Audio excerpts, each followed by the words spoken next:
اسی طرح آئیے مدینے کا بازار ہے اور حضور علیہ الصلوۃ والسلام کا ایک غلام ہے، حضور علیہ الصلوۃ والسلام کا صحابی ہے، گھر میں وہ کہتا ہے اپنی بیگم سے، اپنی بیوی سے، میں جہاد میں جا رہا ہوں، اب جب میں جہاد میں جاؤں جب تک واپس نہ آؤں تو میری اجازت کے بغیر گھر سے نہ نکلنا۔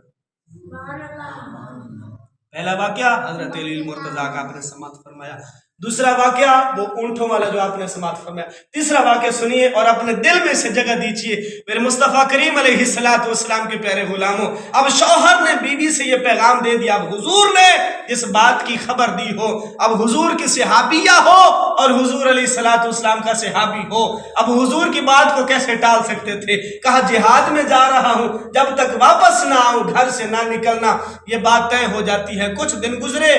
اب اس کے گھر سے اور اس کا جو والد کا گھر تھا، اس کے جو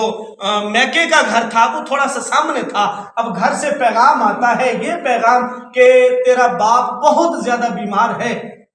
اپنے باپ سے ملنے کے لیے وہ چاہتا ہے کہ میں اپنی بیٹی سے، اپنی لخت جگر سے ملاقات کروں، ملوں، تو وہ تجھے ملنا چاہتا ہے، آ اسے ملنے کے لیے۔ جب یہ بات ہوتی ہے تو وہ لڑکی، وہ عورت وہ کہتی ہے مجھے میرے شوہر نے اجازت نہیں دی، جب تک وہ نہیں کہے گا میں نہیں آ سکتی۔ اب مجھے اس بات کا بھی نہیں پتا کہ کس جگہ وہ جناب والا جہاد کرنے کے لیے گیا ہے،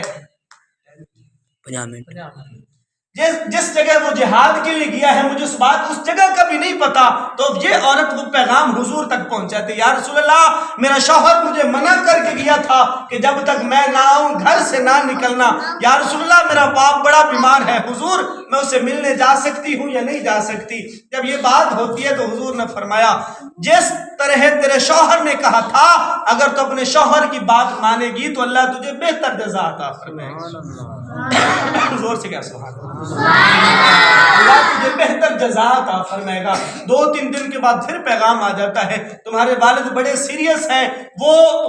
بستر مرگ کے بالکل قریب ہیں، وہ فوت ہو جائیں گے، وہ تجھے ملنا چاہتے ہیں، آئیں اور اپنے باپ سے آخری دیدار کر لیں، آخری صورت اپنے باپ کی دیکھ لیں۔ تو جب یہ بات ہوتی ہے تو وہ پھر پیغام پہنچاتے، یا رسول اللہ کیا میں اپنے باپ سے ملنے جا سکتی ہوں؟ حضور نے فرمایا تھا جو تیرے شوہر نے کہا تھا اگر اپنے شوہر کی بات مانے گی تو اللہ تجھے بہتر جزا عطا فرمائے گا۔ بالکل بات کو مختصر کر رہا ہوں، جب یہ بات چلتی چلاتی باپ فوت ہو جاتا ہے تو پھر گھر سے پیغام آتا ہے بیمار تھا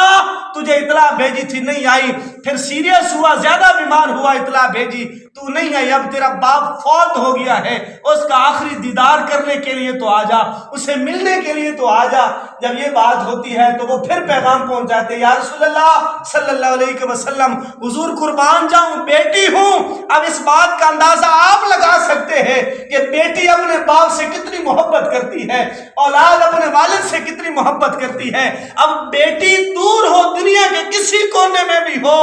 باپ فوت ہو جائے تو بیٹی کے دل سے یہی بات نکلے گی میرے سارے زیور بیچنے پڑتے ہیں تو بیچ دو، میری جائیداد بیچنی پڑتی ہے تو بیچ دو، میں باپ کے منہ پہ پہنچنا چاہتی ہوں، باپ کا آخری دیدار کرنا چاہتی ہوں، حضور میرا باپ فوت ہو گیا ہے ملنا چاہتی ہوں۔ حضور نے فرمایا اپنے شوہر کی بات کو مانے گی تو اللہ تجھے بہتر جزا عطا فرمائے گا۔ باپ مرا، اسے دفن کیا، دفن کرنے کے بعد 2 دن کے بعد حضور نے پھر پیغام بھیجا صحابہ سے جاؤ پتہ کرو کیا وہ عورت اپنے باپ کی شکل صورت دیکھنے گئی تھی؟ صحابہ کرام نے خبر گیری کی، پتہ چلا وہ نہیں گئی، وہ ملنے کے لیے نہیں گئی تھی، اپنے والد کا دیدار کرنے کے لیے آخری نہیں گئی تھی۔ تو حضور علیہ الصلوۃ والسلام نے اپنے ہاتھ اٹھائے، صحابہ کرام نے کہتے ہیں یہ لسٹ لکھا ہوا کتابوں میں، صحابہ کرام کہتے ہیں کہ ہم نے اس عورت کے مقدر پر رشک کیا، ہم اس عورت کے مقدر پہ ناز کرنے لگے کہ جس کے بخت اور جس کی بخشش کے لیے یا جس کے باپ کی بخشش کے لیے رسول اللہ نے خود ہاتھ اٹھائے تھے، صرف ہاتھ ہی نہیں اٹھائے، حضور علیہ الصلوۃ والسلام نے آنکھوں سے آنسو بھی بہائے، آنکھوں سے آنسو بہا کے رب کی پاک بارگاہ میں کہتے ہیں یا اللہ تیرے محبوب علیہ الصلوۃ والسلام کے دین کی لاج رکھنے کے لیے اس عورت نے مرے ہوئے باپ کا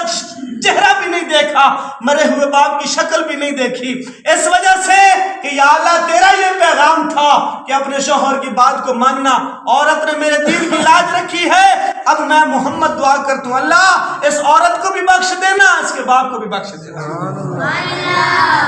مصطفیٰ کریم علیہ